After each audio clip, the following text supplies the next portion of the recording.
Welcome to Linux 101. I'm excited that you're going to be joining me in this course to learn more about Linux.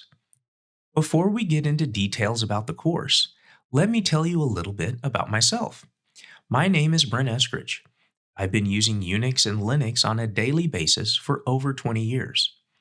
Also, I have a PhD in computer science and have taught university students for over 17 years. In that time, I've learned quite a bit about what works and what doesn't work when students learn to use Linux. Also, my name is Doc Jade on the Cyber Mentor Discord. Feel free to stop by and say hi. With that in mind, let's talk more about the course itself. I had a number of goals in mind when I developed it. First, I wanted to make it accessible to users that have never used Linux before. If you fall into that category, great! I'm excited that you've decided to jump in and learn it. Second, I wanted to focus on the command line and not GUI tools. Depending on your situation, you may not always have access to a GUI interface. For example, you may be remotely logged into a machine and only have shell access.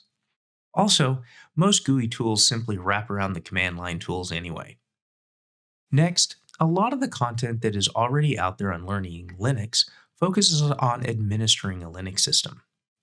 I designed this course for those of you that want to focus on learning how to use Linux to get things done. I frequently tell students that this is an active doing discipline and not a passive reading discipline. You will find that these videos use the absolute minimum amount of slides I can get away with. The vast majority of the videos are practical, hands-on demonstrations of the material. The few slides that are present simply exist to give context to the demonstrations. Last, this course is designed to provide a foundation for the average user. It doesn't cover every imaginable detail of Linux. Think of it as a starting point of your education in Linux. Given the complexity of the tools we will discuss, there isn't a practical way to cover everything. These videos give you the foundation you need to learn more on your own. With those goals in mind, let's talk about the things you can do to ensure your success in this course. First, there are a number of supplemental resources available. Among them, you can find an archive of all the sample files I use in the course videos and a document that contains all the commands I use. Use these resources to help you learn. Don't just watch the videos. Follow along with me as I demonstrate how a command works. Once you understand what I did in the video, explore the commands on your own. Do things like try different command line options or change the text files to see what happens. Also, I've provided a number of exercises for you to complete. Most follow on directly from the material covered in the videos, but some go beyond what is covered. To complete these exercises, you need to take what you have learned as a starting point and then search for a solution on your own. In my years of teaching, I have found that one of the best things students can do to succeed is use Linux as much as they can. Don't just go through the videos and think that is enough, because it isn't. Try to use Linux as a daily driver as much as possible.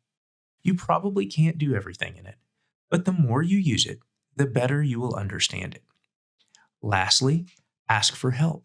The best place to go is the course room on the Cyber Mentor Discord channel. To wrap things up, I want to show you a few of the topics we will cover. As you can see, this course covers a broad range of topics, from basic command line usage to shell scripting. The content you will encounter in this course is the exact same content I use for the introductory Linux course I teach university students. I've just cut some of the normal university stuff out that isn't necessary for an on-demand course, and I've refined the remaining content to maximize the time you are investing. Again, I'm excited you've decided to join me in this course. Now that we have all of that out of the way, let's get started learning Linux.